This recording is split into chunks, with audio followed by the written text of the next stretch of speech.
So welcome everyone to the Fixed School Discipline study session on Ella Baker and the Black Freedom Movement. Thank you so much, Carl, for being willing to do this and share your wisdom with us in this kind of group dialogue and study session. So I'll let you take it away. Well, welcome everyone. It's a real honor and a pleasure to talk about Ella Baker.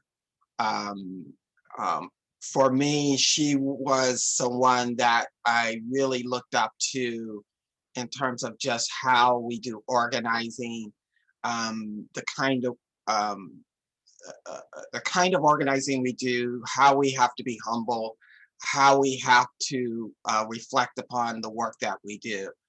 I know when I first came into the movement in the early 70s, I was not really familiar with Ella Baker, partly because I came in during the time of the post-civil rights movement, and a lot of her experiences and knowledge um, was kind of like lost. And what happened was we were studying a lot of different folks, but to get material and to talk to people who knew her during that time was really limited. And there wasn't a lot out there, although many of the organizers that had worked in the South, who came north, who came west, would talk about her a lot, and the impact that she had on their work. In many ways, it was not codified in a way that truly captured who she was and how she organized.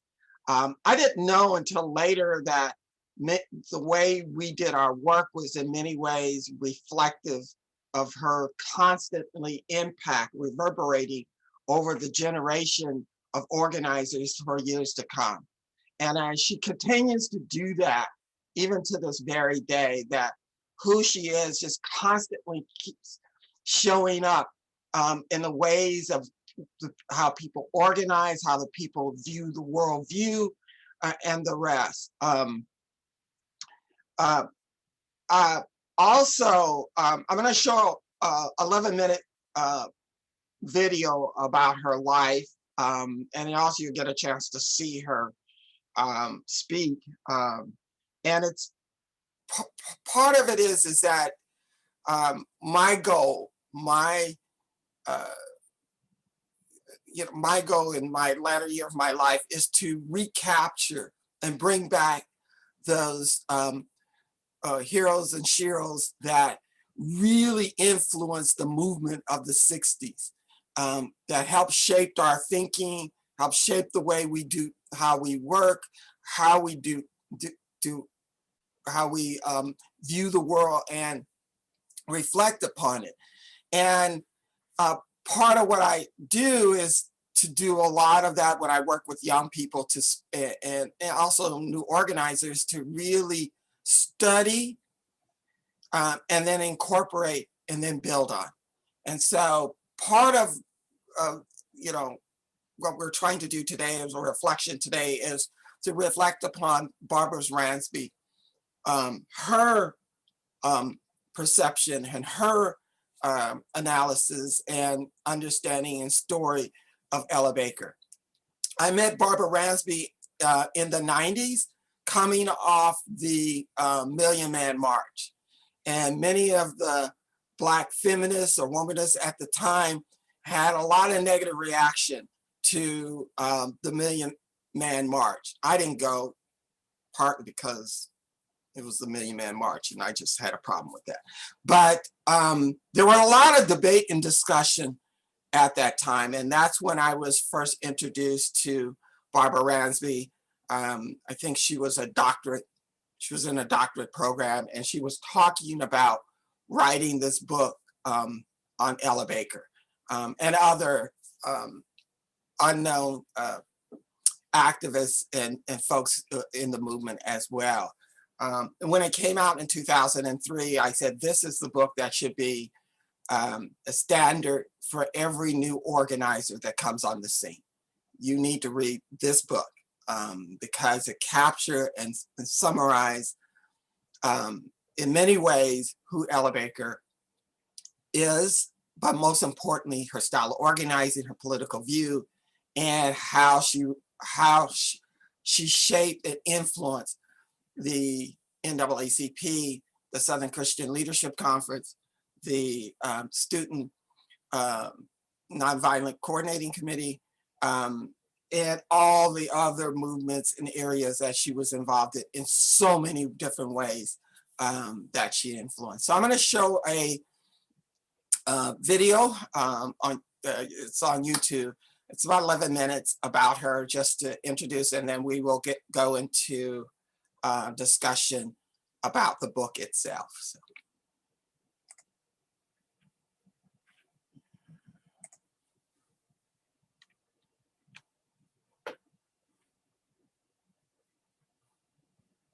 Killing of black men, black mothers' sons, becomes as important to the rest of the country as the killing of a white mother's son.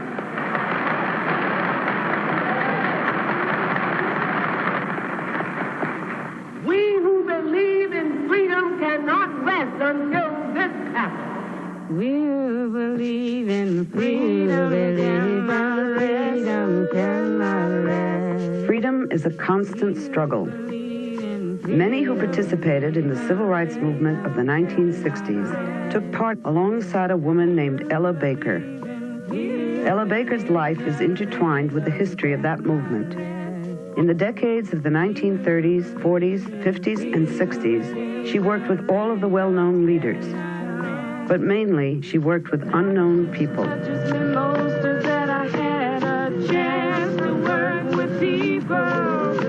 During the 1940s, Ella Baker traveled for half of each year as field secretary and director of branches of the NAACP, the leading civil rights organization of the time.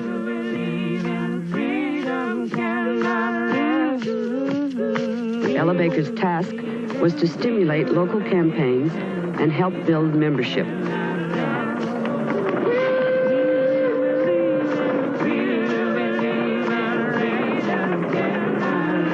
Schedule for a week in Georgia in 1942 reads: Thursday, Savannah. Friday, Macon. Sunday, Columbus. Monday, Savannah Mass Meeting. Tuesday, Brunswick Mass Meeting. Wednesday, Waycross Branch Meeting. Thursday, Augusta Mass Meeting. Friday, Athens.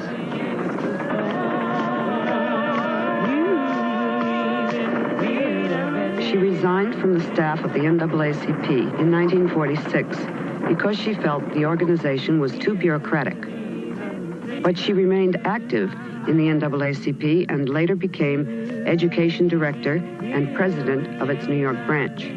Ella Baker was my immediate predecessor, and I succeeded her in September of 1946. When she resigned, she was greatly loved by the rank and file, the people in the boondocks, especially in the South. She obviously had some real reasons for quitting, but she never expressed them publicly to the rank and file. My ego wasn't at stake at any point. And I had found a greater sense of importance by being a part of those who were growing. Guard my feet while I run this race. On the day that Rosa Parks refused to move to the back of the bus, the modern civil rights movement began.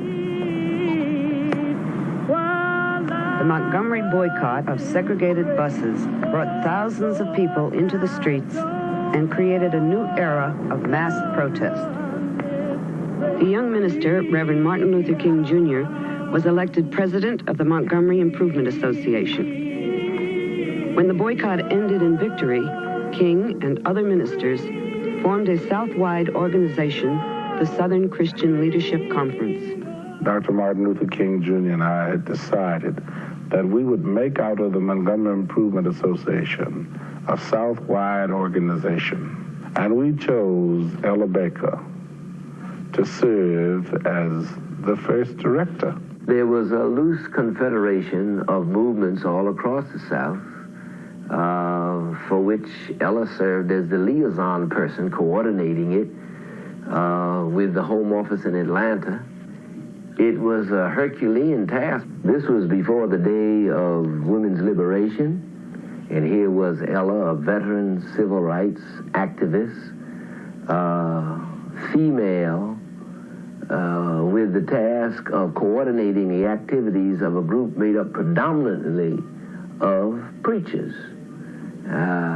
When I came some years later to be the executive for SCLC, I had the same difficulties. To have a woman to organize a church is difficult, but it is far more difficult, especially we're talking 20 years ago, it's far more difficult if that woman is not ministry, or in fact is not only not ministry, but does not show a real affirmation to to the church. I was difficult. I wasn't an easy pushover because I could talk back a lot. Not only could, but did. And so that was frustrating to those who had never had certain kinds of experiences. It's a strange world, a strange thing that men who were supposed to be men around town, if they hadn't ever had a woman who knew how to say no and no on uncertain terms, they didn't know what to do sometimes. And especially if you could talk, if you talk loud and had a voice like mine, see, you could hear me a mile sometimes if necessary. I was in Atlanta when the sit-ins started. When the kids began to sit in and sat and took it, none of us who were older, who had a streak of humanity, could fail to find some way of identifying with it. We knew it should take place.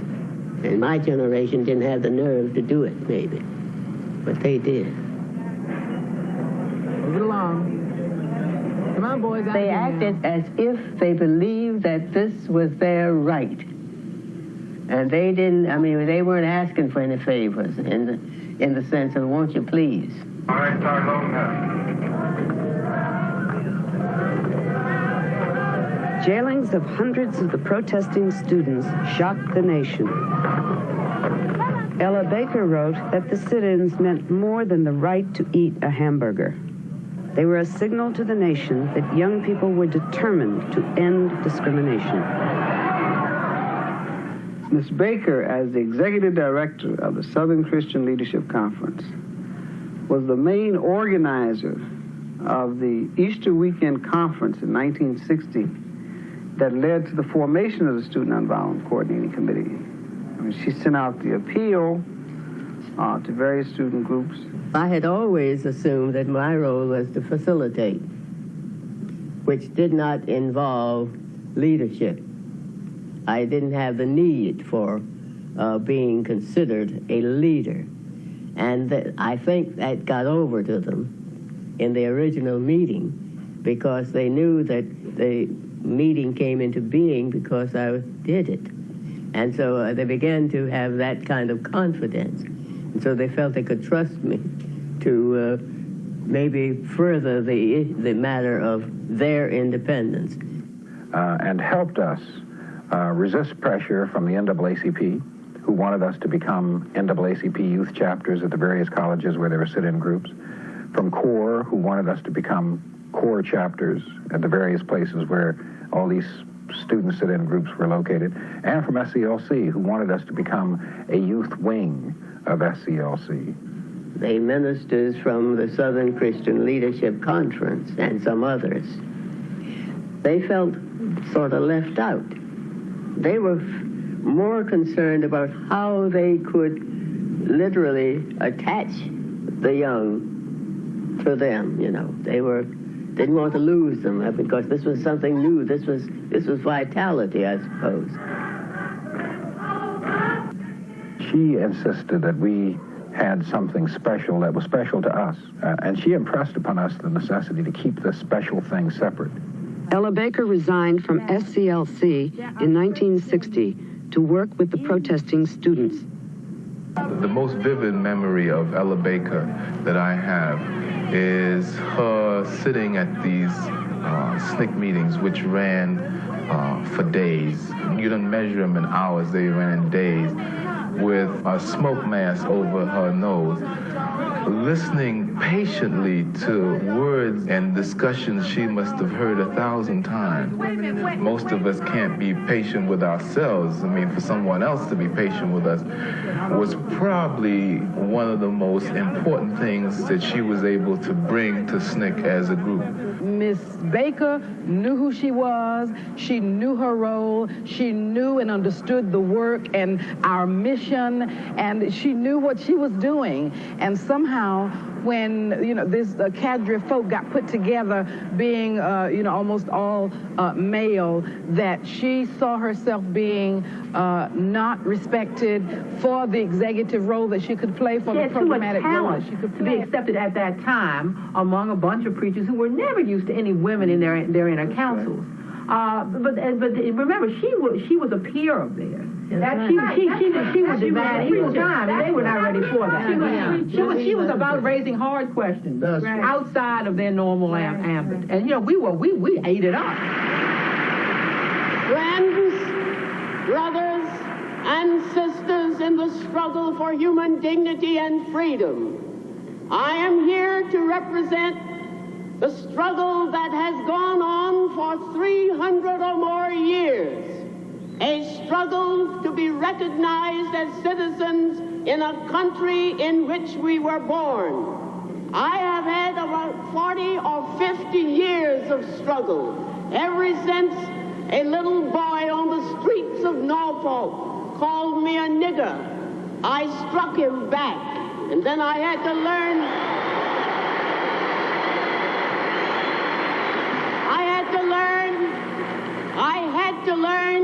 that hitting back with my fist one individual was not enough. It takes organization. It takes dedication. It takes the willingness to stand by and do what has to be done when it has to be done. So that, in many ways, capture who she is. And author of the New Abolitionist. Sorry about that.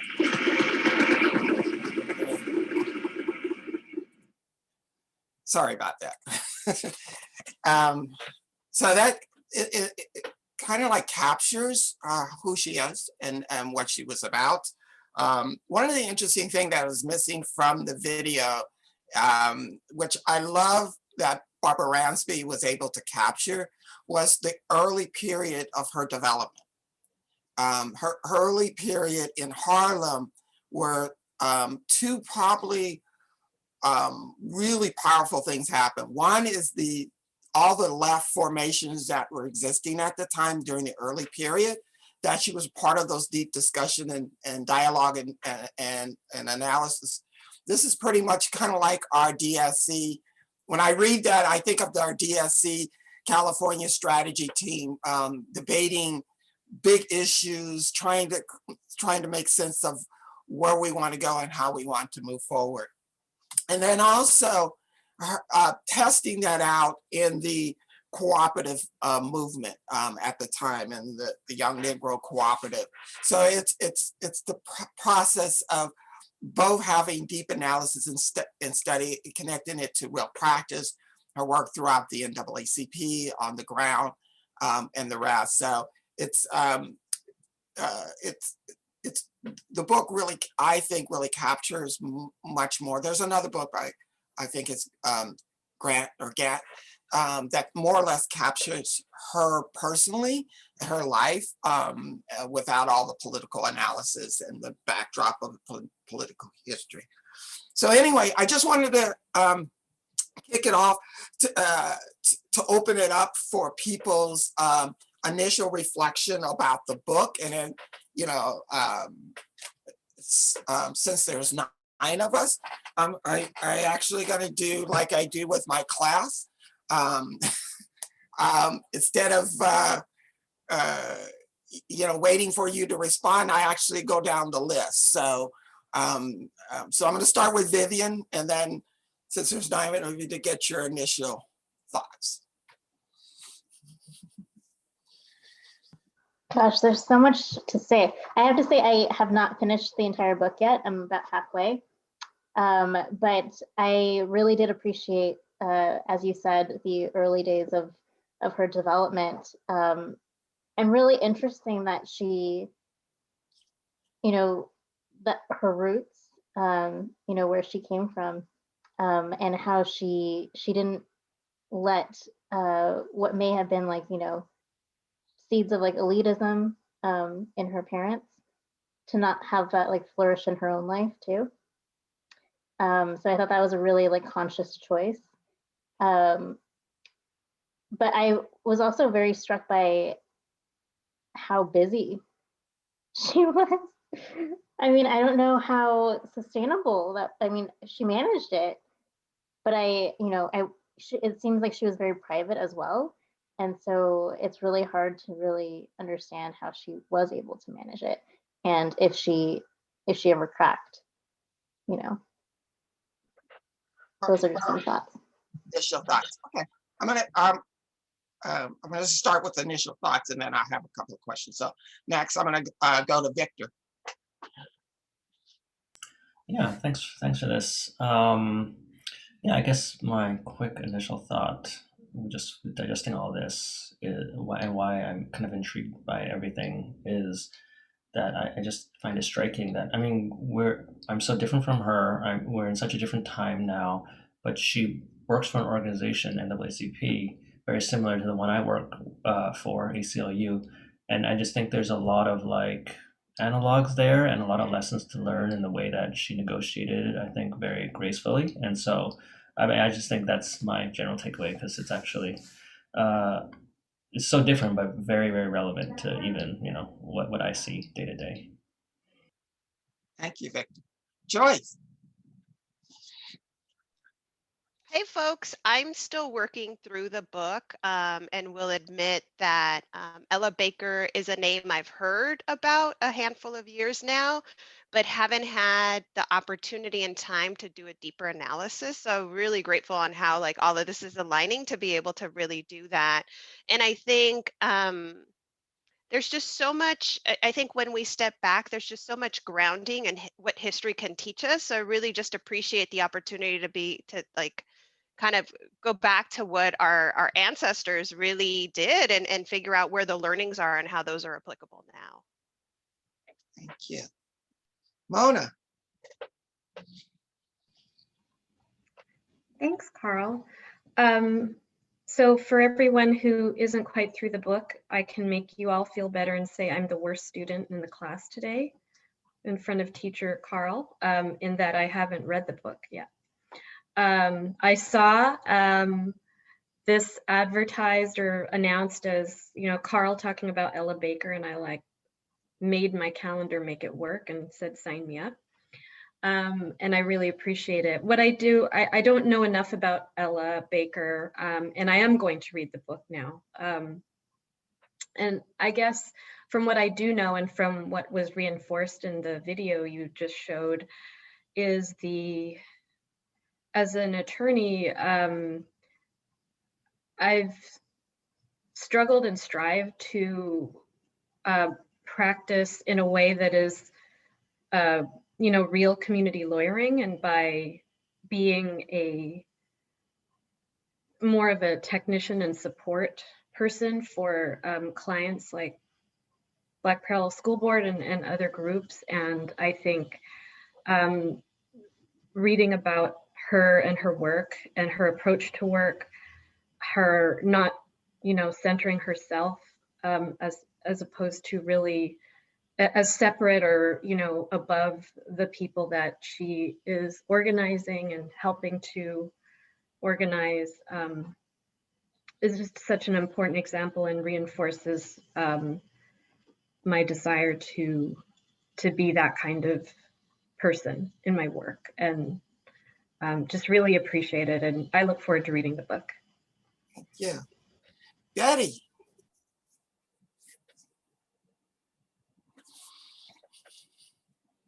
Oh, you're on mute. Hi, sorry. I'm in a similar position. I normally have a conflict with FSD meetings, and so I haven't been active for the past several months, but I saw this on my calendar and it was clear and I knew I wanted to drop in. So I'm sorry I have to be more of a fly on the wall today, but I've already been really enjoying and appreciating, Carl, what you've been sharing. And I know of Ella Baker from a little bit of CDF's Freedom Schools, and namely that all of the main trainers for the Summer Freedom School program in Tennessee are all called Ella Baker trainers. And they're named the Ella Baker trainers, you know, in due to her legacy. But I think it was always a very powerful way to invoke kind of the energy that her organizing had in a space where recent college students or recent college grads were all, you know, congregating, learning about classroom teaching methods, getting excited to teach students for a whole summer.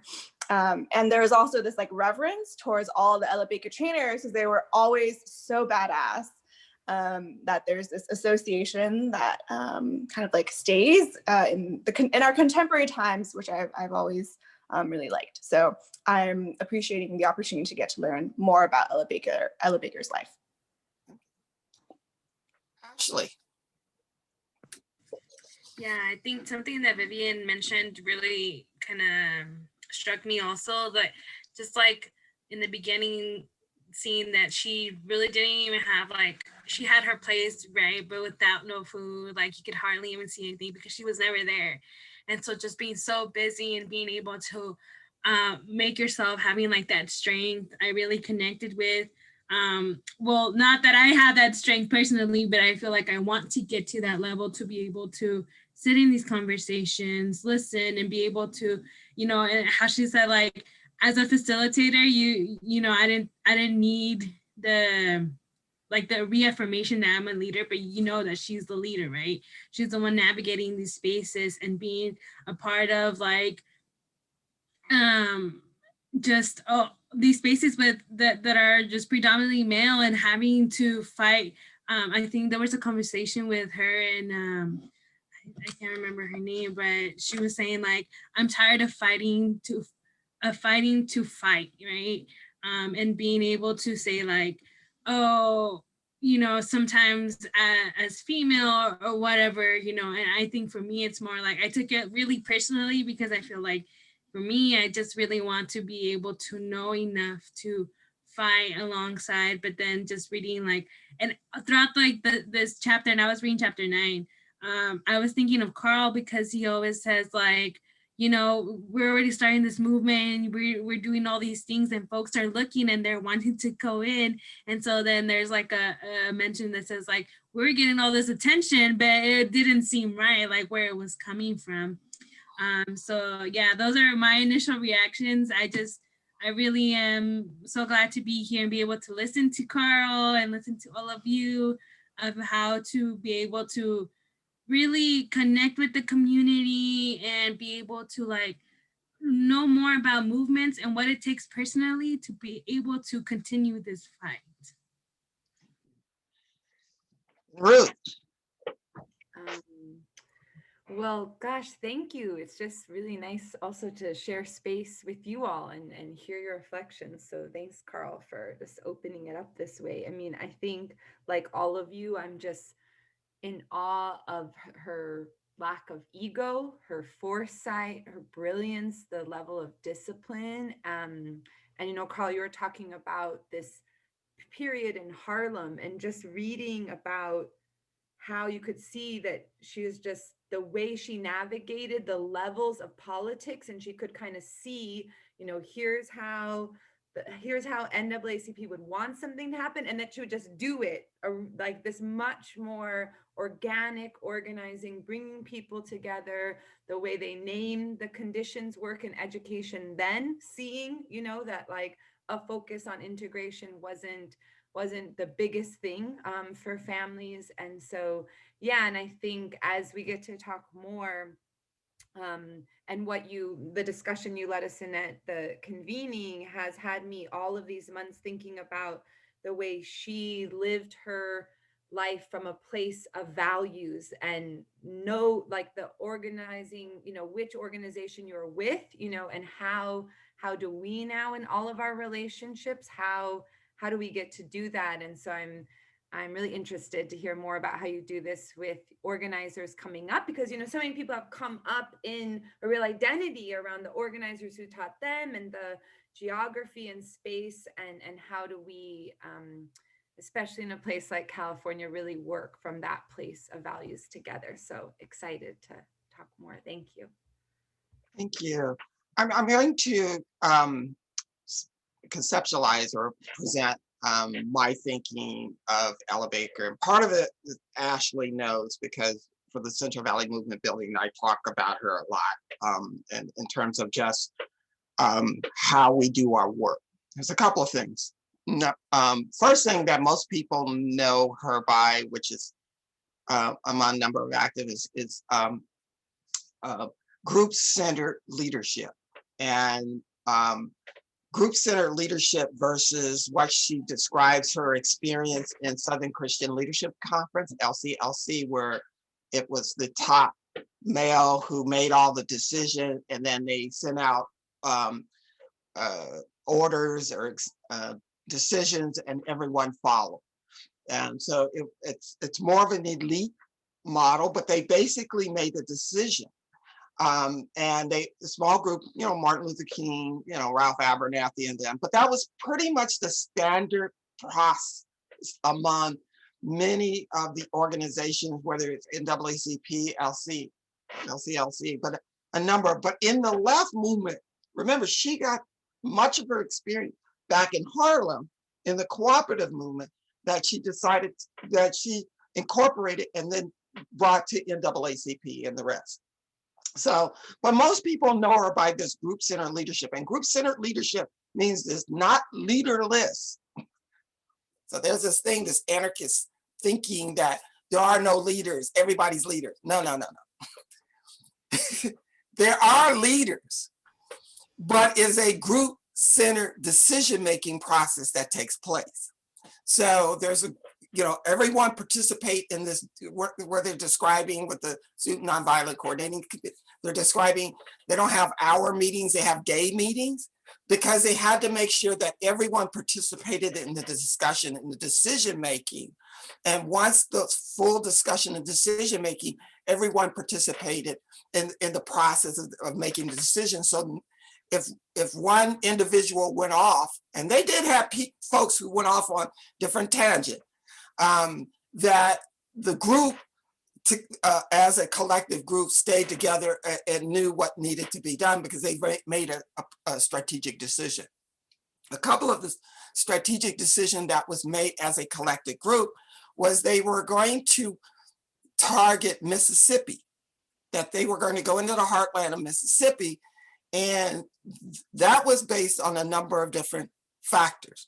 Whereas the leadership was more interested in changing certain policy at the federal level in terms of different laws. As Student Nonviolent Coordinating Committee was focused on empowering new leadership in Mississippi.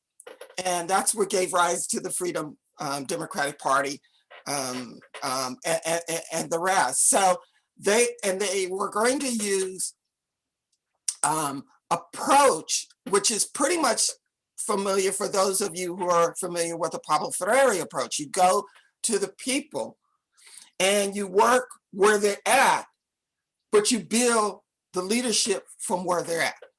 Okay, and so she had a very similar process. Now, it wasn't new, it was something she had always done that she into the Student Nonviolent Coordinating Committee, but she was already doing that in NAACP.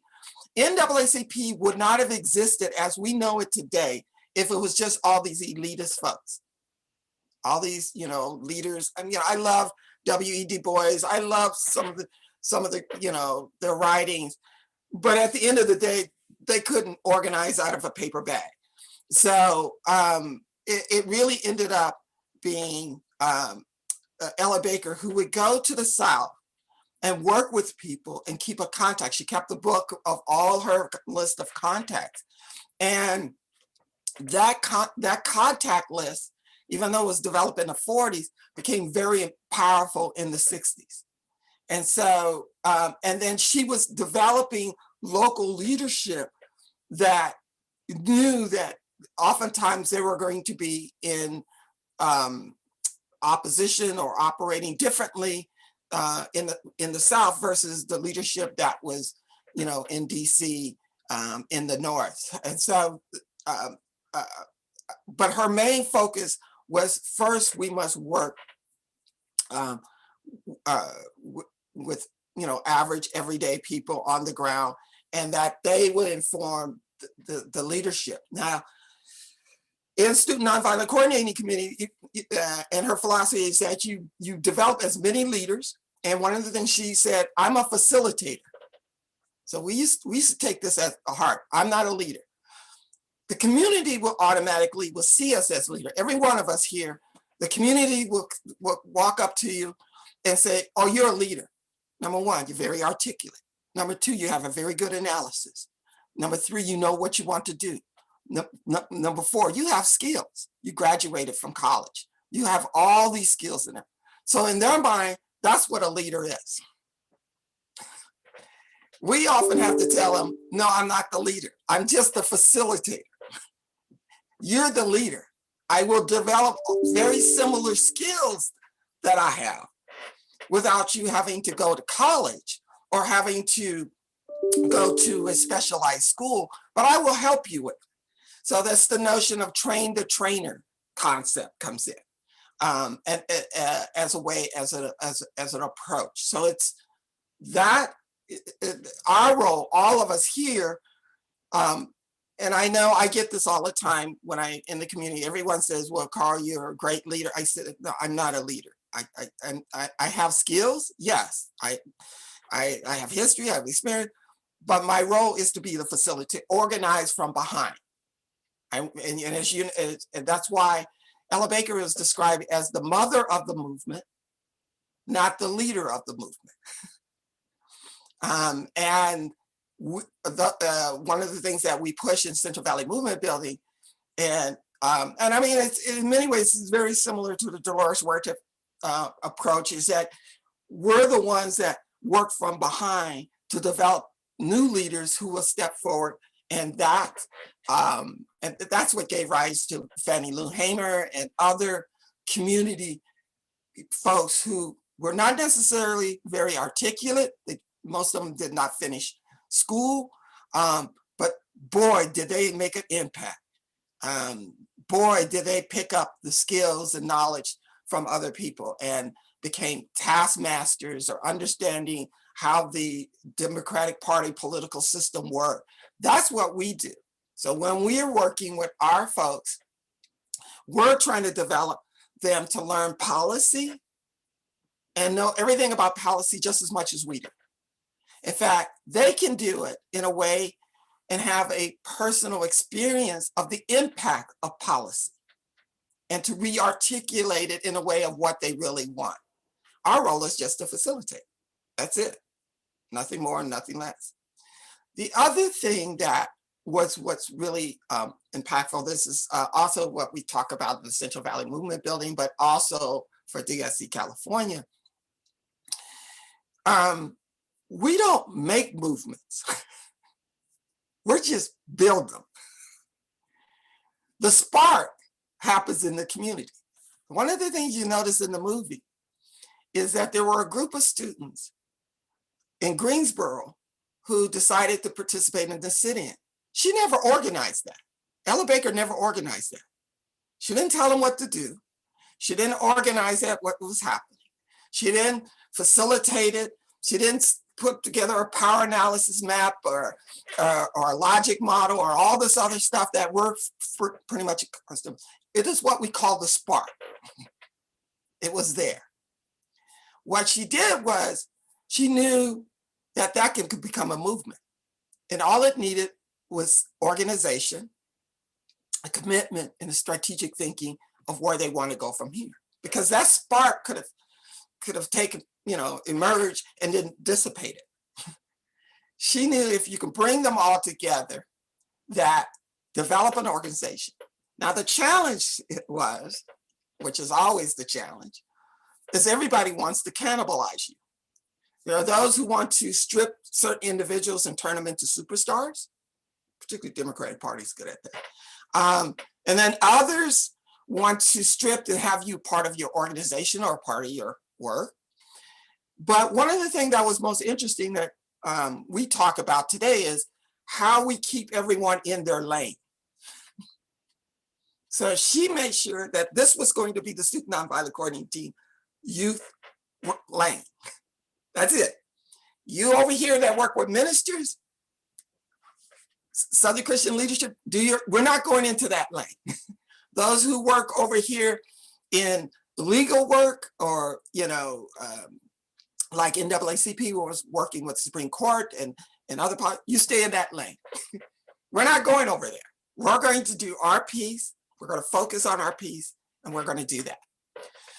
So a couple of things, as I mentioned, is the making sure to stay in the lane. The other piece is having to do with she recognized and saw the spark of the movement, and then she came in as movement builder as to facilitate the development of a new organization.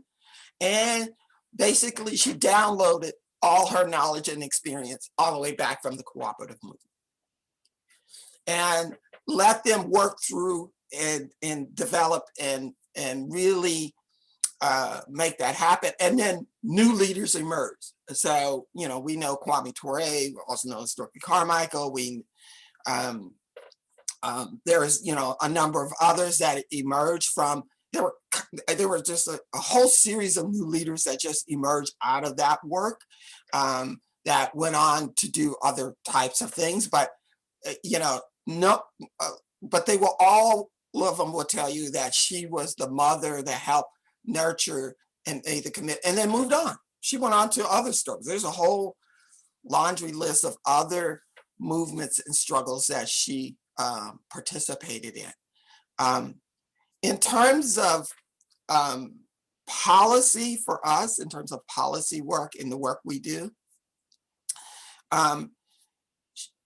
this was a tension in the movement in the 60s, and particularly in the early 60s, as to whether or not you could continue to do legal work, or it wasn't not so much you did not do that, but is that going to be primary, or are you going to do base building, what we call power building today?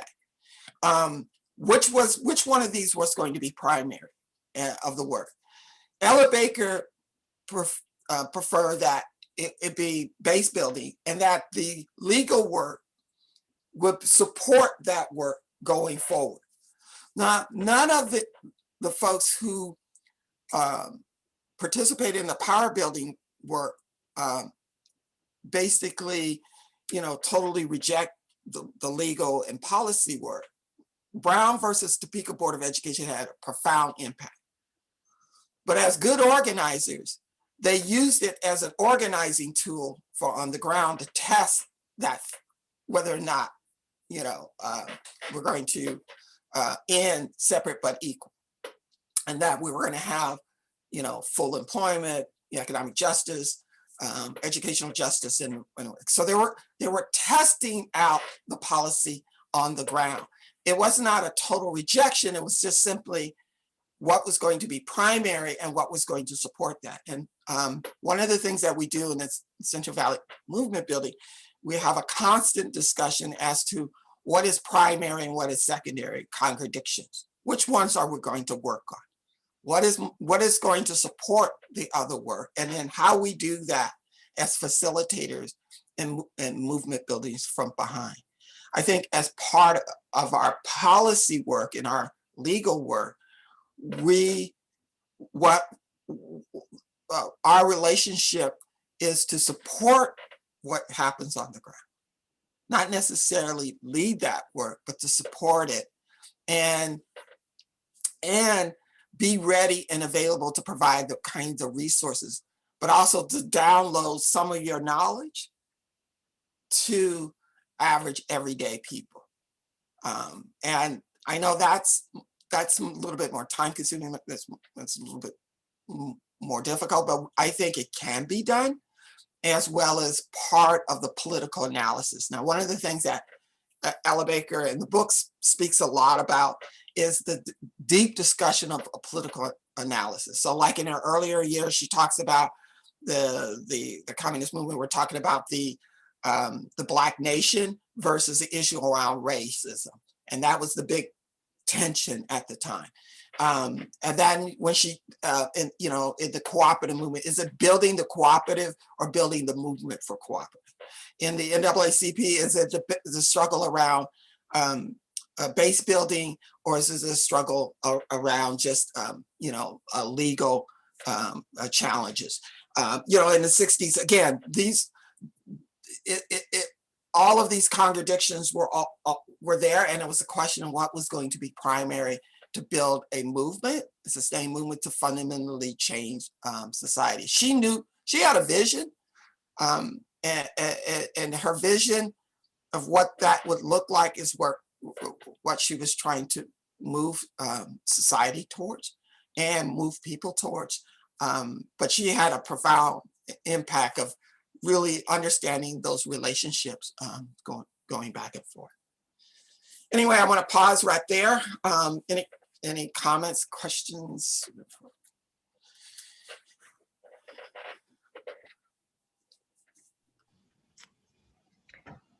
I have a question, Carl. So I was really interested in what you were saying about keeping people in their lane.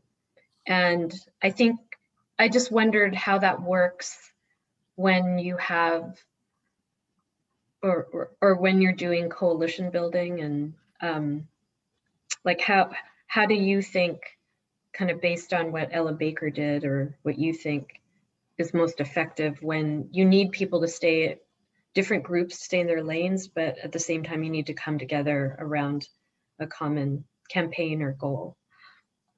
No, you pretty much defined it. When you're in a campaign, it's Mao Zedong had this thing called unite the many to defeat the few.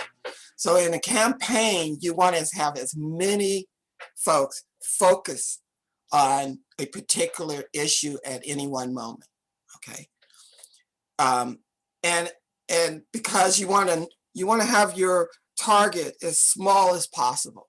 So in the AB 420 campaign work that we did, we had all kinds of people. We had people who were representing, the sheriff and the police, to, really, revolutionary type folks within this one big tent. So you want to get as many because you want your target to be as small as possible. But that's different from building a movement, where what happens is sometimes in a campaign, there are those who say, well, and this was the problem of us in the 70s. I'm speaking to my 70 folks that constantly imploded. We would articulate the talk about we want to unite the many to defeat the few.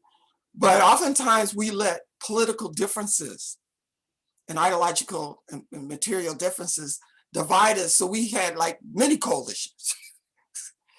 And we're all doing the same thing.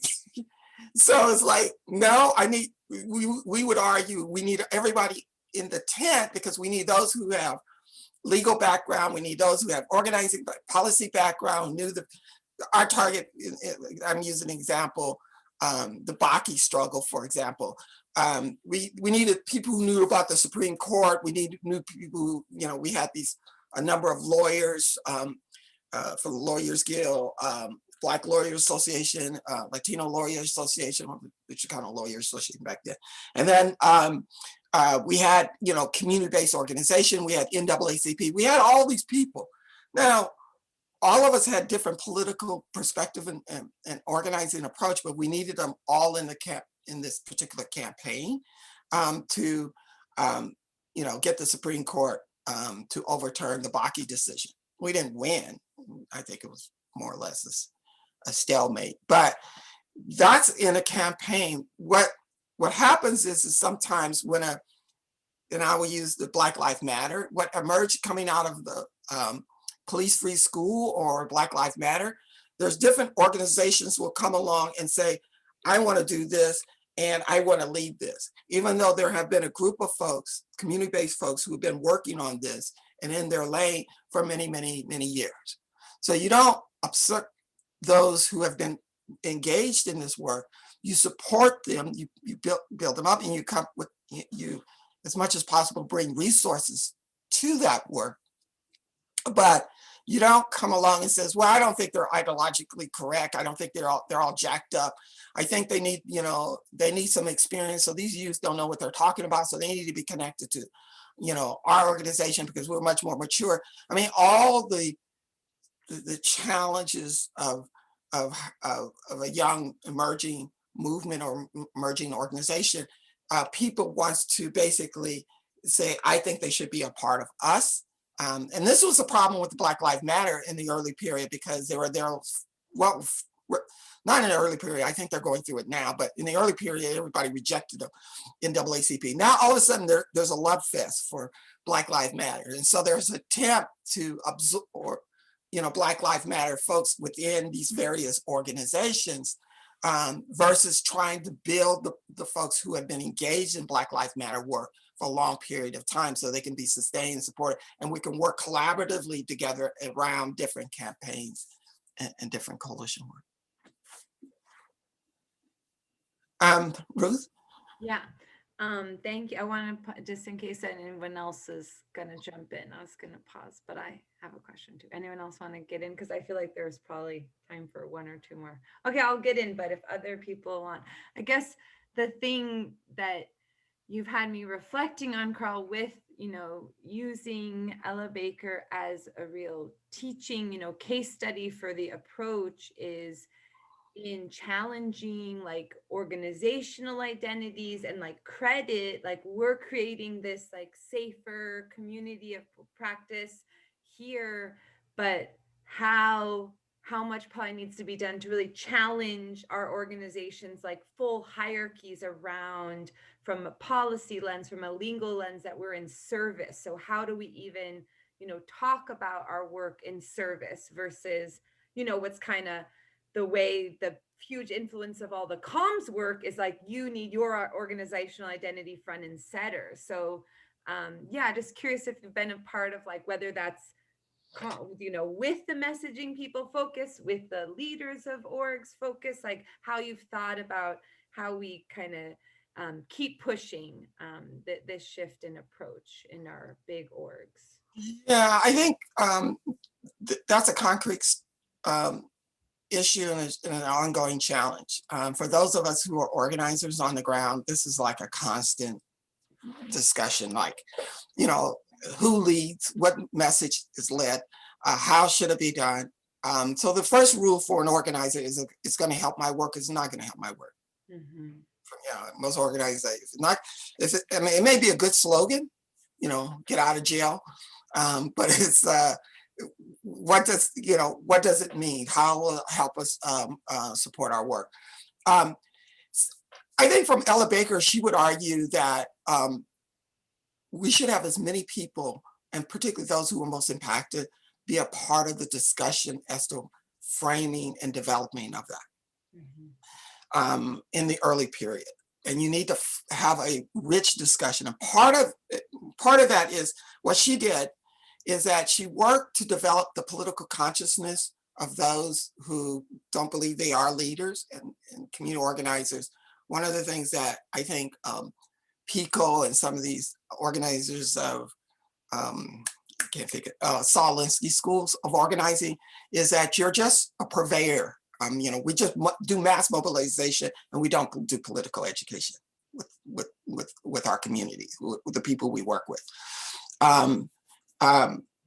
Those of us, Dolores Huerta, Ella Baker, believe that you need to do political education with the people you work with, and you build up their skills, and then you have a rich discussion and dialogue around the strategy that you want to approach. And that includes, calm, that includes, legal strategy, that includes, the direction of the campaign. It can outreach. All of that, those who are most impacted needs to be a part of the discussion in the process of developing their consciousness and awareness and understanding. So you don't use people as, transmission bill, for mass mobilization. There's been a history of a lot of that where we just use them, and then we, once we finish with them, I think part of that is also in some of that youth development work where you bring a lot of young people to the Capitol. They show up with signs, and then you ask the young people why you're there, and they say, I don't know, somebody asked me to come. I'm going to have a good lunch. And so that's what you don't want to do. So you want to develop, the most impacted, their consciousness and awareness in the process, so that as part of their conscious raising, they have to participate in the discussion and dialogue. And so they have to go hand in hand, and then work through what we call, what is the principal contradiction and what are the secondary contradiction? What is most important and what is not, at this moment, not necessarily important. So, what I try to do, what I was talking about in FSD is I'm using the most basic of dialectics. Remember, I'm saying, I'm asking you to do two things, have two things in your head at the one time. That's very basic dialectics. I mean, that's as the most rudimentary as I can get. In our Central Valley movement building, it's a lot more complex. So I'm asking them to have 27 different things in their head. And let's try to work through and find which one is primary, which one is secondary, which one moves up, which one moves back, which ones go forward. So and then what we call level of abstraction, which one at different levels. So we're talking about 30,000 feet, or we're talking about on the ground. So it's much more complex than that, but an organizer does it consciously. They do it all the time. I mean, they never stop thinking about this stuff because they're constantly, thinking through and trying to figure out. So it's an ongoing process for them.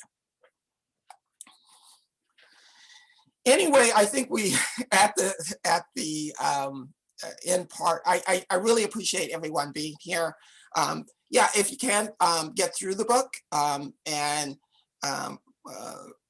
I know it's kind of long, but it's a joy.